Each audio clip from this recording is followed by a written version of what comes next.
Hey guys, Marshmallow here, back with another video, and today here is the video I've been on about doing for a very long time. How is Doron how was Doron going to be a very good card? So, in multiple of the video games like Sacred Cards and Duelist of the Rose, Doron was an effect monster rather than a normal monster, as you've probably already read since it's the only thing on the screen. When he has an effect where when this card is flipped face up, so basically flip effect, this is just a fancy wording of it, basically special summon another Doron face up on your side of the field. Now the reason this would have been a good card throughout all of Yu-Gi-Oh, including up to today, is for many reasons.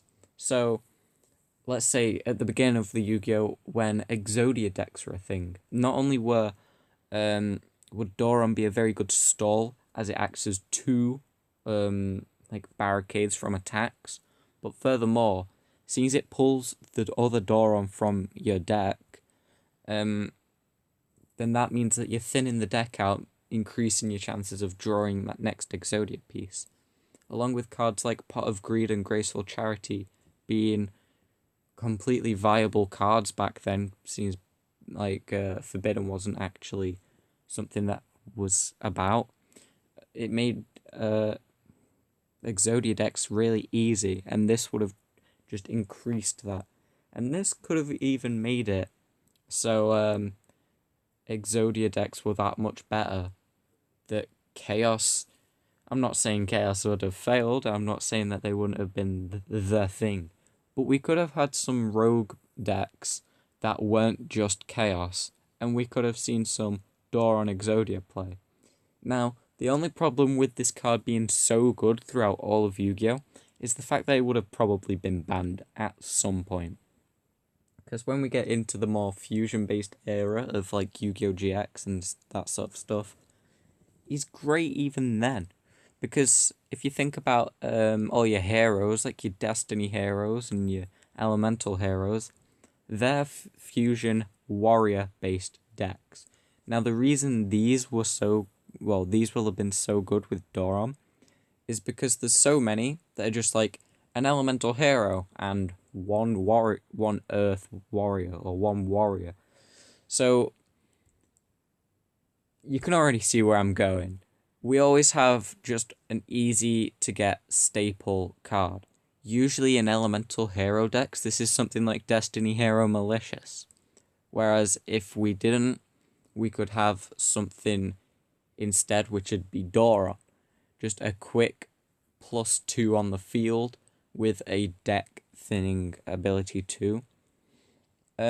Something I would say is like a kind of downside though, is if you're running 3, as soon as you play 1 and get a second to the field, your next one's it's kind of going to be a dead draw. Not completely, because it's still a viable level 2 Earth Warrior, but it's not got a great stat line by any means. And once you've used that effect, that's that. But if you're running 2, you just pop one out, get the other. Hopefully you didn't just draw both of them instantly. Although, it does just say adds another Doron face up in summoning area. So that could mean from hand and or deck. So you can have that as well. Or maybe even Graveyard would count. Now if Graveyard would count, I can definitely see this being even a forbidden card almost. Or they could just limit it to 1 so it's useless. But if it was Graveyard as well, that would bring in a whole other just like route of strategies that could benefit from this. Like there's probably some sort of zombie thing that you could do. But yeah, with heroes especially, this would be very good because you can easily get a lot of really good fusions. And if you're running some sort of cards that change attribute, you could change it to a dark attribute and really thrive on it being a good Destiny hero. Just staple. The only problem is the changing attribute and Doron would be quite a big engine to run. That could be from probably like 4 cards to 6 cards that are just for one strategy. So you'd have to be running some other things that could rely on changing attributes. Maybe some sort of card that benefits from changing your opponent's monster's attributes. And then at that point, you may be running too many things for it to be streamlined. But if you're running something that can use earth monsters as a fusion material, Doron would be very good. Then when we go into Yu-Gi-Oh! 5Ds with Junk Warrior especially for this one.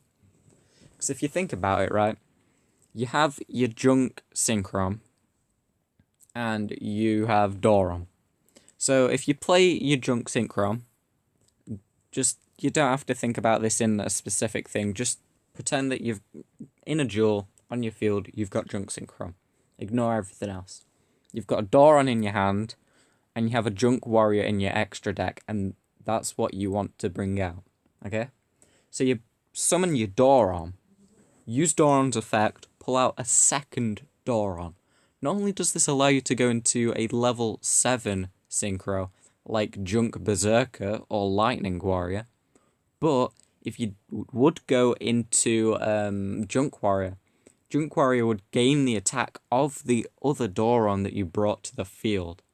Furthermore, if you had Junk Synchron, and let's say, I don't know, let's just think of a Yusei card, seeing as we're using all Junk monsters. Speed Warrior in the graveyard. Bring out Junk Synchron, use his effect to bring out Speed Warrior, then bring out the 2 Doron. Now that's going to be pretty deadly. Now you'd probably have to use something like Double Summon to get them both out in the same turn so they can actually survive. But that could be a level 9 Synchro or a Junk Warrior who's taking in 1800 extra attack points. And with spell cards like Scrap Fist to help him survive, that would be a pretty deadly force. And then, obviously, if you're running that sort of strategy and mainly going for Junk Warrior, you're probably going to be running level 2 support. So that means that Doron's going to fit right in. You're going to be able to pull him in and out of the grave most likely quite easily. And even if not, you can have things like Sonic Warrior, who when leaves the field, it buffs your level 2s. So obviously that's both Doron getting a nice handy little buff. Then we go into XZ's era. Furthermore, this ties into the whole Exodia thing, because if you're running a very good spam level 2 deck, you can use cards like Messenger of Peace and Gravity Bind to help stall even more for your Exodia pieces to flow into your hand. Now, this is going to be very similar to like the last two. Oh, and also, I never mentioned this, but way back when it would just like start deck Yugi and start deck Kaiba, I mean, a 2-turn Blue Eyes, that's going to be pretty good. But anyway, this is very similar, like I said, but XZs, that's a turn 1 potential XZs monster. Now, he may not fall into any specific archetype, and he is a staple. Well, he would be a staple, of course. At this point in XZs, you don't really run many staples that turn into XZs themselves. I mean, you kind of do, but Earth Warriors, you know, you may be able to get him into some sort of like Noble Knight sort of thing, but overall, you might not actually run Doron. So I reckon the Yu-Gi-Oh! Zexal / XZs era is where Doron wouldn't see that much play. But on the other hand, you can run him in many rogue decks, even past decks like the ones I've mentioned before. And not only this, but there's still plenty of XZs that you could go into. The only thing that I would say is, if Doron himself didn't get banned, or he did even, this would probably lead to many OTKs that people just come up with and things like that, and just overpowered strategies. Like, the last one I was on about, that may even lead to cards like Sonic Warrior and Junk Warrior being, like, limited to some extent, And that'd be really crazy. So, like, it probably wouldn't change the game much, but if you think about it, Doron could have really changed Yu-Gi-Oh! If he kept this effect. Now, we go into our whole Link era, and not only is it going to be great for making the Link monsters, but with monsters like the different forms of Decode Talker getting buffs from monsters they point to, you can get Doron in all of them zones they point to. Furthermore, he'd just be really good at spamming and blocking in a game now where it's just really fast and just things effects stopping and preventing from everywhere, not only your field but your graveyard and being banished and from your hand being quite prevalent now. Just a basic block that can like hold its own more than most just set face down monsters. I know you don't want to be face down setting monsters, but sometimes it does. Like if you brick, sometimes it's gonna have to come to that, and unfortunately, that might happen. But Doron might let you block like 2 attacks if lucky enough for him to survive.